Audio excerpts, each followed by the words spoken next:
Assalamualaikum warahmatullahi wabarakatuh. Salam nalar. Selamat datang teman-teman di channel saya. Semoga Allah memberkati kita semua. Kali ini saya akan membahas tentang bagaimana hubungan akal dan wahyu. Kenapa hal ini saya angkat? Karena seperti yang kita ketahui bahwa dalam sejarah teologi Islam, pemikiran Islam khususnya para kaum teolog dan para scholar-scholar muslim lainnya menjadikan topik ini hangat dan sangat empuk untuk dibahas. Kenapa? Karena banyak orang mempersepsikan bahwa hubungan akal dan wahyu adalah hubungan yang berlawanan.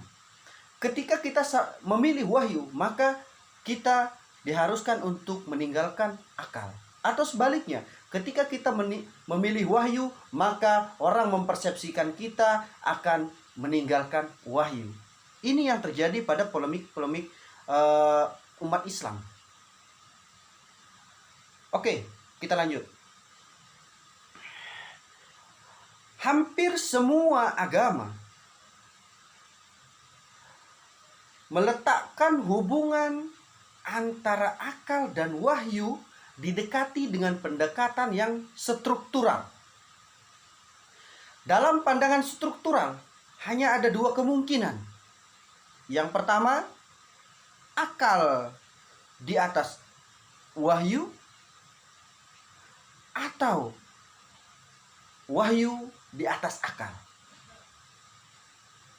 Dalam sejarah khususnya Islam, sebagaimana yang sudah kita ketahui secara umum, terjadi konflik antara akal dan wahyu.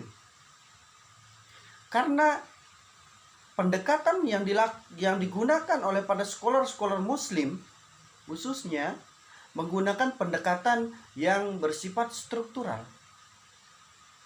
Dalam pendekatan struktural, maka wahyu dipersepsikan mengontrol akal. Dan sebaliknya, akal dipersepsikan mengontrol wahyu.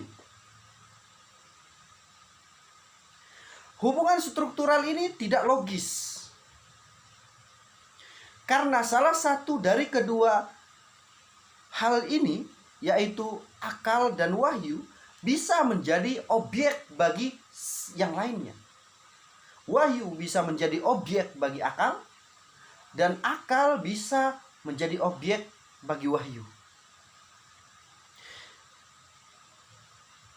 Yang tentu keduanya sebenarnya memiliki hubungan bukan antara subjek dan objek. Namun, wahyu merupakan pedoman hidup bagi manusia atau way of life. Maka harus ada proses bagaimana akal memahami wahyu. Menurut saya, wahyu dan akal tidak berhubungan secara struktural, yang menjadikan akal di bawah wahyu dan sebaliknya menjadikan wahyu di bawah akal. Keduanya merupakan anugerah dari Tuhan Yang Maha Esa, yaitu Allah Subhanahu wa Ta'ala. Wahyu sebagai pedoman atau way of life bagi manusia.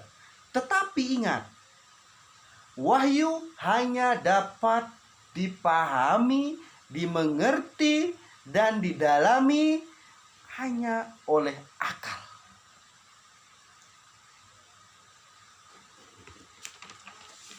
Teman-teman yang saya banggakan dan saya cintai dan saya hormati pula ini, oke? Kitab suci di tangan orang yang tidak memiliki akal, atau mohon maaf, saya harus katakan di tangan orang yang jahil atau bodoh, maka kitab suci itu tidak akan memiliki arti apapun. Kenapa? Karena mereka tidak mampu untuk memahami apa yang ada di dalam kitab suci tersebut. Mereka hanya mengetahui bahwa ini adalah teks suci dan firman Tuhan, tanpa tahu apa isi teks suci tersebut dan apa yang diinginkan oleh Tuhan. Begitu juga ketika wahyu dikuasai oleh orang-orang yang memiliki ambisi untuk menguasai, maka dia akan menjadikan teks suci tersebut sebagai landasan kepentingannya dan pembenaran atas tindakan-tindakan dan sikap serta statement yang dilakukannya. Sehingga di sini posisi Al-Quran hanya sebagai alat untuk pembenaran daripada apa yang dia inginkan. Sehingga tidak bisa menjadi pedoman hidup bagi orang yang memiliki ambisi kekuasaan yang mengesampingkan akal sehat, dan tidak bisa menjadi pedoman hidup bagi orang yang tidak memiliki akal nalar yang bisa difungsikan untuk memahami teks suci yang sudah diturunkan Tuhan kepada sang nabi. Teman-teman, saya lebih condong melihat bahwa hubungan antara akal dan wahyu memiliki hubungan fungsional, bukan struktural. Kitab suci berfungsi sebagai pedoman hidup manusia, way of life bagi manusia itu, yang menuntunnya untuk sampai kepada Tuhan. Namun perlu kita ingat bahwa kitab suci tidak bisa menjadi tuntunan atau pedoman bagi manusia jika manusia tersebut tidak memiliki akal atau tidak menggunakan akalnya. Oleh karenanya, fungsi akal sebagai alat untuk memahami, mendalami, mempelajari, mentadaburi teks atau kitab suci yang sudah ada pada setiap agama itu sendiri. Sehingga dengan demikian, kitab suci dapat menjadi pedoman bagi manusia itu sendiri. Bukan menjadi hanya sebatas bacaan, yang hanya sebatas ketika dibaca mendapat pahala, per huruf mendapat pahala, iya. Tetapi apakah dia tahu per huruf apabila dipahami itu sangat luar biasa sekali.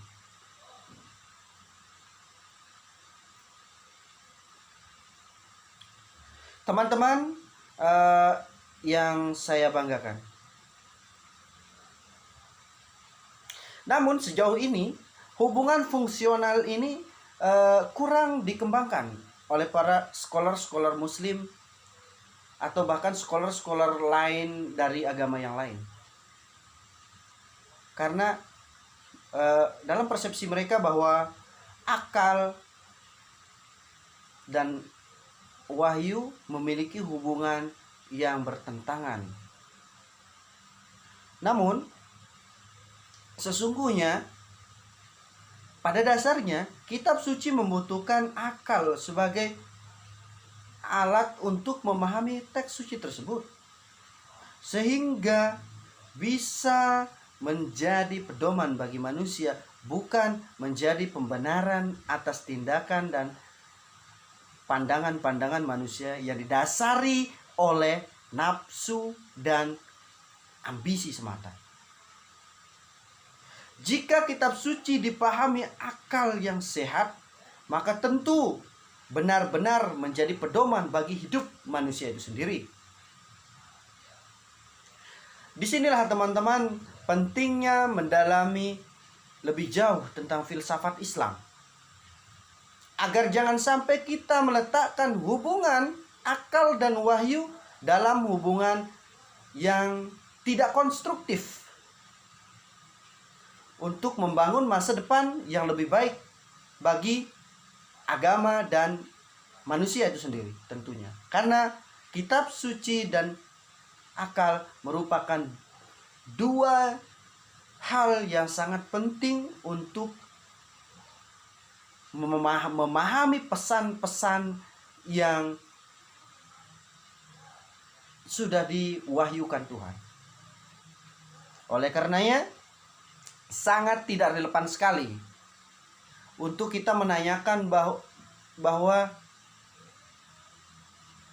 apakah akal di atas wahyu atau sebaliknya, wahyu di atas akal. Bagi orang yang berpikir, tidaklah demikian pertanyaan yang baik. Tapi bagaimana akal bisa menjadi penjelas bagi teks suci tersebut? Teman-teman, saya ingin mengutip satu hadis yang mungkin hadis ini jarang digemborkan oleh orang-orang yang berceramah dan berdakwah. Apa kata hadisnya? La dina liman la aqla lahu. Tidak ada agama bagi orang yang tidak memiliki akal. Nah, di sini kita lihat bahwa Islam ternyata memiliki keunikan tersendiri. Kenapa unik? Di tengah desas-desus dan problematika yang terjadi di tengah masyarakat Islam, khususnya para pemikir-pemikir Islam, tentang posisi hubungan antara akal dan wahyu, ternyata Nabi menyatakan dalam hadisnya, tidak ada agama bagi orang yang tidak berakal. Itu artinya apa? Posisi akal bagi agama itu adalah sangat urgent sekali, sangat penting sekali. Makanya, mari teman-teman kita kembangkan bahwa hubungan antara Al-Quran, khususnya kitab suci Islam, dan akal bukanlah memiliki hubungan secara struktural, namun memiliki hubungan fungsional. Terima kasih. Salam nalar. Assalamualaikum warahmatullahi wabarakatuh.